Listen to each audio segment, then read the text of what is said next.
Bien, amigos de Línea Directa, vamos a empezar el programa dando la bienvenida a nuestro primer invitado. Omar Aguapara se encuentra con nosotros. Él es el secretario ejecutivo de Transparencia de la Asociación Civil Transparencia. Con él vamos a conversar en torno pues a la coyuntura que vive nuestro país, una coyuntura difícil, muy complicada, que obviamente merece el análisis, ¿no? Para que usted de alguna manera pues saque también sus propias conclusiones. Omar, muy buenas noches, bienvenido. Buenas noches, Carlos, gracias por la invitación. Muchísimas gracias por estar esta noche con nosotros. La ciudadanía, sinceramente, preocupado por la situación que vive nuestro país, una crisis política que se prolonga, un Congreso de la República que está día a día simplemente desinstitucionalizando nuestro país, y un gobierno que también, o sea, no tiene ninguna capacidad de reacción para frenar todas estas actitudes arbitrarias del Parlamento. Pero también tenemos una figura presidencial muy debilitada, con escasa credibilidad. Entonces la pregunta es, si ambos poderes del Estado no tienen este equilibrio para poder evitar abusos o despropósitos, entonces, ¿en qué escenario vivimos los peruanos, Omar? Bueno, es un escenario bastante preocupante, ¿no? Porque como bien señalas, Carlos, lo que estamos viendo en los últimos días, semanas, meses, en esta especie de equilibrio bastante precario en el que conviven Congreso y Ejecutivo con toda intención de culminar sus mandatos, es un agresivo ritmo de debilitamiento, de destrucción institucional, sin que haya un contrapeso que le pueda poner un freno, ¿no? a este ímpetu tan negativo, tan perverso que estamos viendo. Lo hemos visto en diversa legislación que ha salido de manos del Congreso, que no es ni siquiera observado por el Ejecutivo. El Ejecutivo difícilmente puede hacerle el pare al Congreso en términos, por ejemplo, de lo que significa la minería informal, ¿no? Que ahí muy cerca de ustedes ha tenido estos hechos tan violentos en Patás la semana, bueno, en más de una oportunidad. En tema de la educación, reponiendo sin criterio meritocrático bastante cuestionable a un número de más de varios miles de docentes que habían sido, que no habían pasado el examen. En términos del transporte, también un flagelo que cuesta mucho reformar. En fin, toda una serie de intereses particulares que se ven manifestando a través de fuerzas políticas en el Congreso, sin que realmente haya una oposición, sin que realmente haya un contrapeso, como te digo, por parte del Ejecutivo o incluso dentro del propio Congreso, ¿no? Pero, y es lamentable... Sí. Perdón, dime. Sí, pero a eso voy. O sea, ¿cómo un sistema democrático se puede sostener si es que no existen estos contrapesos políticos? Si hay un ejecutivo, pues puede controlar, frenar, hacer el filtro ante cualquier abuso o despropósito del legislativo. Y viceversa, si el legislativo ve cualquier arbitrariedad del ejecutivo, pues le pone el freno. Pero acá no existe eso. Entonces, reitero, ¿cómo sostener el sistema? Porque ambos que están ahí en un cogobierno, en componendas, finalmente también tienen actitudes arbitrarias. Sin duda, ¿no? Y como bien destacas, esto se sostiene un poco casi artificialmente. Es bien difícil pensar que esto pueda sostenerse hasta el 2026. Y lo más grave, creo, en términos del daño que se le puede haber estado haciendo y que estamos denunciando desde Transparencia, es que esto va a llevar a un grado mayor aún todavía de desafección y de desencanto con el sistema, ¿no? Mucha gente que, y lo estamos viendo ya en las encuestas, un número muy alto de ciudadanos, por lo menos hay un grupo mayoritario de gente que no sigue lo que sucede en la política porque ya está hastiada, saturada, y por otro están el grupo de que sí sigue y más bien muestra inclinaciones hacia salidas autoritarias. Entonces, vemos un debilitamiento, pero por otro lado también una desafección muy grande que nos va a costar mucho en el 2026. Ahora, hablamos de los ¿no? Los antisistemas, ¿no? Estos que aparecen, ¿no? Pero ahora, también ahí tenemos algunas dudas. Todas estas acciones, estos despropósitos, son generadas por un Congreso de la República que tiene dentro a representantes de organizaciones políticas. Entonces, reitero, ¿cómo es que estos partidos que van a, de alguna manera, a lidiar una contienda electoral del 2026, están generando este descontento, como señalan las ciudadanías, y también finalmente pues los va a llevar tal vez a que por ahí le den espacio a estos antisistemas, ¿no? Se están finalmente también perjudicando. 100%, a un discurso radical, a un discurso populista y a un discurso que vaya a rechazar todo lo que está viendo hoy en el poder.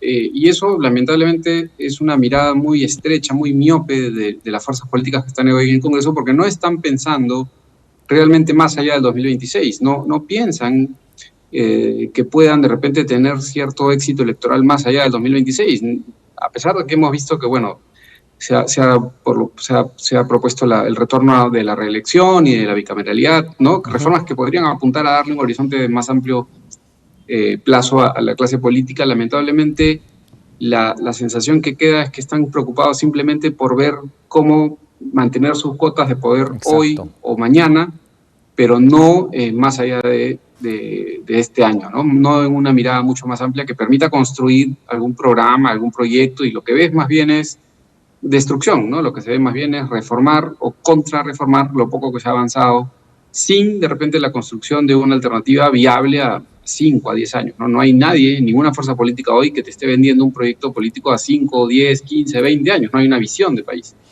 Lo que están promoviendo o promoviendo sobre todo más bien es legislación populista, legislación que favorece intereses particulares, sin ninguna articulación, sin ninguna visión de país. Ahora, ahí hay decisiones a veces que se toman y que juntan derecha, izquierda y centro. O sea, ahí ya no existe ideologías, ya no existe posiciones políticas. El tema de la SUNEDU, la Junta Nacional de Justicia, tema de Defensoría del Pueblo, tema la ley de la minería ilegal, tema de la ATU. Finalmente, ahí juntan izquierda, derecha y centro. Yo digo siempre en el plano, perro, pericote y gato, se juntan y promueven la ley. O sea, reitero, ahí no hay posiciones políticas por ningún lado. Como bien dices, simplemente es defender su cuota de poder o pagar favores políticos. Sí, es difícil pensar en términos ideológicos, en pensar que hay una bancada de derecha, una bancada de izquierda que esté promoviendo valores de libre mercado, de repente una presencia más activa del Estado, líneas a los que hemos estado muy acostumbrados en el pasado. Hoy, como bien dice Carlos, se ponen de acuerdo en temas bastante específicos, hay consenso en torno a más bien una agenda que es en muchos casos contraria al interés nacional, ¿no? Y porque está favoreciendo intereses muy particulares. Y ahí sí hay un consenso, ahí sí se ponen de acuerdo, y ahí sí votan mayoritariamente con 80, con 90 votos a favor, y votan todos, ¿no? Vota la extrema, vota la izquierda, la derecha. Ahí, creo que ahí no hay un problema de coordinación como sí podría haber en otros temas, ¿no? Económicos, sociales. Y bueno, es lamentable. Finalmente acá juega, por ejemplo, Fuerza Popular y Alianza para el Progreso, porque estas dos fuerzas, además de las otras, pero que ya tienen menos parlamentarios, pero ¿a qué juega? Fuerza Popular y Alianza para el Progreso, que finalmente está sosteniendo un gobierno que vemos, pues que se viene cayendo a pedazos, ¿no? ¿A qué juega? Bueno, ¿Cuál va a ser? Es un juego peligroso para ellos, creo, porque esto puede traerles un daño en los próximos comicios. Si están muy pegados al gobierno, y esta es una tendencia que se nota en todo el continente y se nota en el Perú también, que la gente cuando va a votar, vota normalmente en contra de lo que ha tenido antes. En Argentina, en Colombia, en Chile, en Estados Unidos, donde sea, lo que estamos viendo últimamente en elecciones es que la gente, más que para votar por la derecha o por la izquierda, lo que está votando es en contra de lo que había. Y si la gente empieza a asociar en el Perú a Dina Boluarte con Alianza para el Progreso, con Fuerza Popular o con los partidos que hoy han estado en el Congreso, eso les va a costar muy caro a los partidos parlamentarios, a las bancadas que están hoy ahí en el Parlamento, porque van a encontrarse con el rechazo de la gente, ¿no? Efectivamente. Me voy a dar una pausa, si me permite eso, Omar, rápidamente, pero me iba a la pausa con este interrogante, Omar, en el sentido de ¿Qué papel cumple la presidenta Dina Boluarte, la presidenta de la República, ante todo esto? Bueno, y ella es una presidenta accidental, ¿no? Ella creo que se encontró con el poder en diciembre, del 7 de diciembre del 2022, y lo que tuvo siempre un poco al lado fue a un escudero como Alberto Tarola, ¿no? Creo que su estrategia como presidenta ha sido comportarse más como jefa de Estado, un poco por encima del día a día, de lo cotidiano, más que como jefa de gobierno, ¿no? Y ha tenido muy pocas y muy esporádicas intervenciones en materia política. Durante mucho tiempo, quien llevaba más bien la voz cantante era Alberto Tarola. Y no es casual, creo yo, que la crisis que está viviendo el Ejecutivo en los últimos días, semanas, haya coincidido un poco también con la salida de Otárola, ¿no? de Palacio de Gobierno. Y ha mostrado un poco las dificultades que tienen personas que no tienen experiencia en política para gobernar. No es sencillo para alguien que nunca ha ejercido un cargo público de pronto encontrarse con la presidencia de la República, ¿no? Por lo tanto, entonces, ¿podemos deducir de que hay un desgobierno en el país? Y no empieza con Dina Boluarte, ¿no? Esto lo estamos viviendo hace un tiempo ya, fue también claro con el gobierno de Pedro Castillo, con el daño también que le hizo ese gobierno a la institucionalidad y a la meritocracia, la forma en que muchos ministerios simplemente fueron tomados como una caja chica del gobierno, y bueno, incluso del propio Pedro Castillo. Y creo que eso es un daño que está golpeando bastante, ¿no? Ha habido algún intento por tener una mejores cuadros en los gabinetes ministeriales recientes, pero se está sintiendo mucho esa caída en la calidad de los funcionarios públicos, que viene además de la mano de una altísima rotación, ¿no? Hace poco juramentó un nuevo presidente del Consejo de Ministros con 6 ministros nuevos, incluyendo un nuevo ministro del Interior. Y es muy difícil para una persona que está entrando por primera vez o siendo convocado como ministra o ministro, agarrarle el ritmo, ¿no? A lo que es un ministerio del Estado peruano. Y esa curva de aprendizaje que es muy alta, que demora entre 6 a 8 meses, son muy pocos los ministros que cumplen con ese tiempo, y ¿no? nos cuesta a todos. Es tan alta la rotación que los ministros del Interior cambian con una frecuencia que es imposible tener una política de seguridad ciudadana. Efectivamente, y este proceso de aprendizaje finalmente termina afectándonos a todos porque terminan demorándose las acciones, las ejecuciones de la lucha contra la delincuencia, de luchar contra el dengue, en fin, ahí están las consecuencias, ¿no? Ahí tenemos el Perú, cifras altísimas en torno al dengue, y ahí lo tenemos al ministro, la cuota de poder de Alianza para el Progreso, ahí está, deficiencia, y reitero, no solamente en el Ministerio de Salud, sino también en La Libertad, la primera región con casos de dengue. La delincuencia, tenemos un estado de emergencia, ampliado por 60 días más para Trujillo y Patás, siguen derribando las torres de alta tensión. ¿Y dónde está el ministro del Interior, el quinto ministro en la gestión de Dina Boluarte? ¿Dónde está? Ni lo conocemos. Lo hemos visto 3, 4 veces y no más. Pero ahora vamos un poco más allá, porque podemos de alguna manera pues criticar a la presidenta en el sentido de que es ineficiente para ejercer la máxima magistratura de la nación. Pero una cosa es la ineficiencia y otra es la deshonestidad, la falta de credibilidad.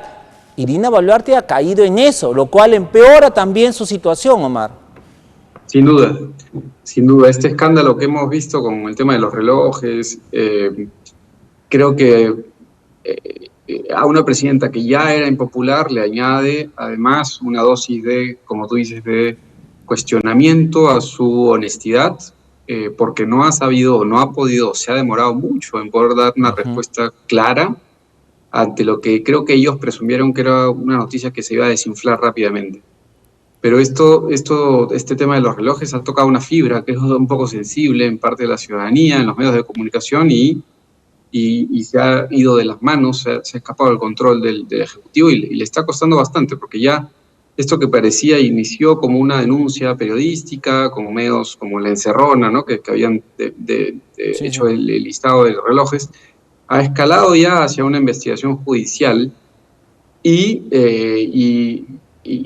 la evidencia está poniendo en serios aprietos, creo, el papel que tuvo la presidenta, ya más allá de que haya sido un obsequio o un préstamo, de por sí ya hay una falta bastante grave cometida, ¿no? Entonces, a nivel legal, a nivel mediático y a nivel de popularidad o de legitimidad, como bien destacas, la presidenta se encuentra en serios aprietos.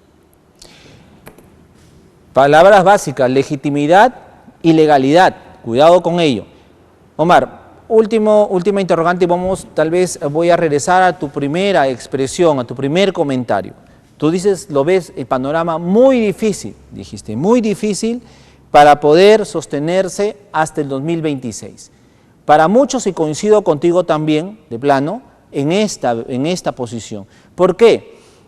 El Congreso en algún momento va a soltar a Dina Boluarte, la va a traicionar, eso no queda la menor duda, la va a soltar y tal vez posibilitar un adelanto de elecciones. ¿Tú crees que este adelanto de elecciones se dé o van a protegerse hasta el 2026 a ver cómo preparan el terreno, considerando que el Congreso le está poniendo la puntería a los órganos electorales también? Si se traen abajo estos órganos electorales con este juicio político, o sea, si le ponen la espada de Damocles encima, tienen todo listo para ir al 2026 y ahí se adelantan elecciones, ojo, ¿ah? Pero ¿cómo ves tú este panorama? Sí, sin duda. Todo esto, en parte creo que la sensación que queda es que Dina Boluarte sobrevive en el poder solo porque le es funcional al Congreso. Si otro presidente, pensemos en Pedro Castillo, hubiese pasado por un trance similar, creo que la vacancia se hubiese tramitado mucho más rápido, ¿no? Y en ese sentido coincido un poco con tu análisis, Carlos, de que muchos coinciden en que una vez que se convoquen a elecciones, ya la necesidad de sostener a Dina Boluarte se pierde. Ahora, no hay que desestimar también la posibilidad menor, pero probablemente que algunos congresistas pueden entretener, que es que simplemente pretendan convocar elecciones solamente presidenciales, o alguna figura de tal manera que no haya necesidad de mantener a Dina Boluarte y se quede el Congreso hasta el 2026, ¿no? Esa es una alternativa.